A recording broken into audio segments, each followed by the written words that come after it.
that any of the growing political unrest around the world, especially Tunisia and Egypt, is linked to higher food prices, which the questioner says results from the Fed's large-scale asset purchases? I'm not sure I accept the premise of the first half of the question. It's not just Egypt. We're seeing it in Algeria, Tunisia, Jordan, Yemen. The list goes on. All countries with something very critical in common. The people are being strangled by soaring food costs now at their highest levels ever. Coupled with high unemployment, the cost of food has been the uniting force of revolt. For the lucky Arabs who actually have a job, it's estimated they spend up to 80% of their income on food. And guess who's behind the price spikes? Washington, Wall Street, and China. And while China is the hardest for us to control, we can deal with the two-headed beast that is Washington and Wall Street. The short-term problem is on Wall Street. You see, for decades now, food suppliers and farmers have been signing contracts designed to lock in their prices for a predetermined later date. It's essentially a way to hedge their bets against sudden fluctuation in costs and prices. Speculators have always been a key reason why this system works. They pump money into it. But you know the mantra, everything in moderation. Too much speculation distorts food prices. You've heard of the dot-com bubble and the housing bubble. Let's call this one the food bubble. The number of people going hungry is rising on the earth for the first time in history. Food prices predicted to jump another 20% this year. And as the bubble squeezes our world's poorest, it is releasing torrents of anger and frustration, people blaming their governments for the results of this rampant speculation. But the biggest blame does not lie on Wall Street. The most sinister driver of exploding global food prices is in the hallowed halls of our central government, hell-bent on covering up 2008's massive mega bank theft. The Federal Reserve's answer to cover up that theft was to turn on the money printing machine in overdrive, creating trillions of new dollars on their computers, pumping them into our economy to cover up the bank's losses. The consequence, lowering the value of our currency. And as we continue to do that, investors and non-investors alike are watching commodity prices soar in correlation to that money printing. Corn, wheat, copper, oil, you name it. And it's not just in those other countries.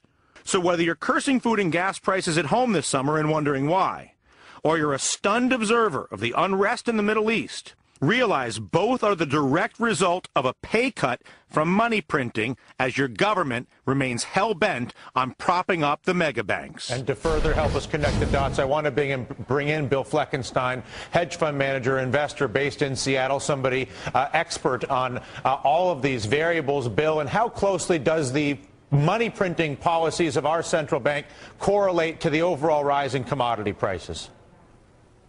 I think it correlates quite well, but not precisely. And it's the not precisely part, I think, that often confuses people, because people will say, well, why should printing money necessarily cause food prices to go up?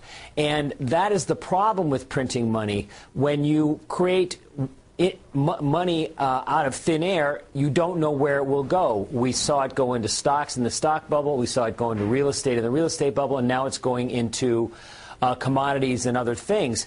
But what it does is it turns the average person into a speculator. It's not just speculation in the futures markets.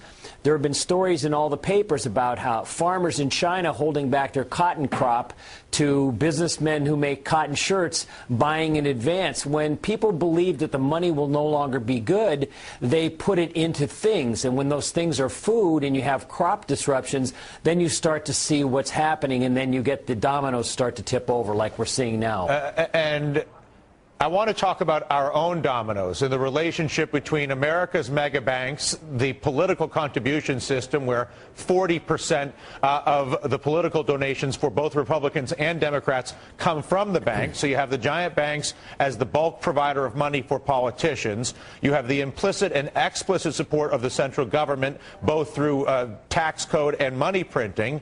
You then get what you just described, the new money going someplace, in this case into a food bubble. And then the food bubble has this impact on the poorest nations, where, as we just reported, 80% of their income goes to food, which is inconceivable to Americans. Just how sinister is that wheel between the banks, the political contributions, the support, soaring prices, and the unrest?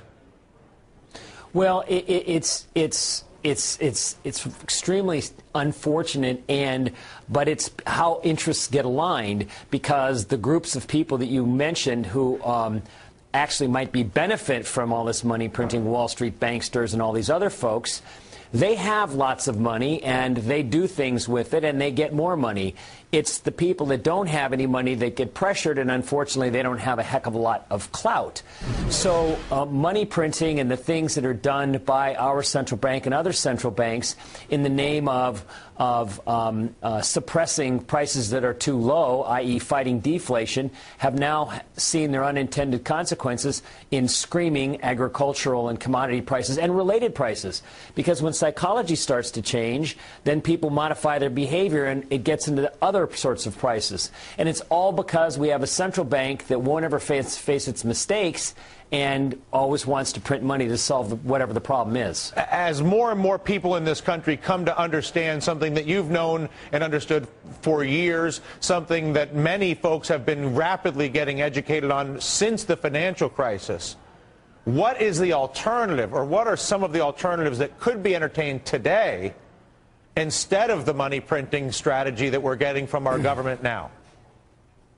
Well, I know this will probably make a lot of people laugh, but when we were on a gold standard, there's nothing magical about gold.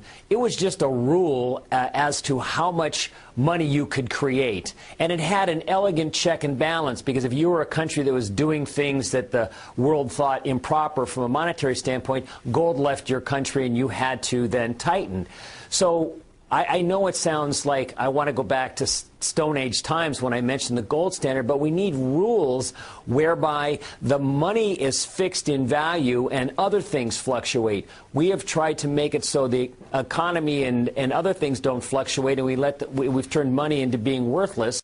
The United Nations Food and Agriculture Organization says global food prices are likely to rise even higher after hitting records in January, and this raises concern for many countries. Global food prices rose in January at a record high. The UN Food and Agriculture Organization said on Thursday that food prices went above 2008 peaks when rising food prices sparked riots. Many countries could be affected by food price inflation, and some don't expect the food price hike to ease for some time. The issue that concerns is that the duration of this price increase, which has started so many months ago and not really giving us any indication that it's going to change dramatically in the future, coming months, is long. And this long duration is something that I think eventually would mean more food inflation in many countries. Are you ready? Do you have what it takes to not only survive hard times, but also thrive in them? In times like these, the most valuable currency we have is food and food reserves. It is more precious than gold, oil, and cash. Food is our greatest dependency, because when you're hungry, nothing else matters. You know it, and I know it. You can't control earthquakes, floods, or the real estate meltdown. But if you have food, you have personal solutions to how these things affect you. Register right here, right now, and order your 6 free meals so you can truly discover what the currency of the future and your freedom taste like.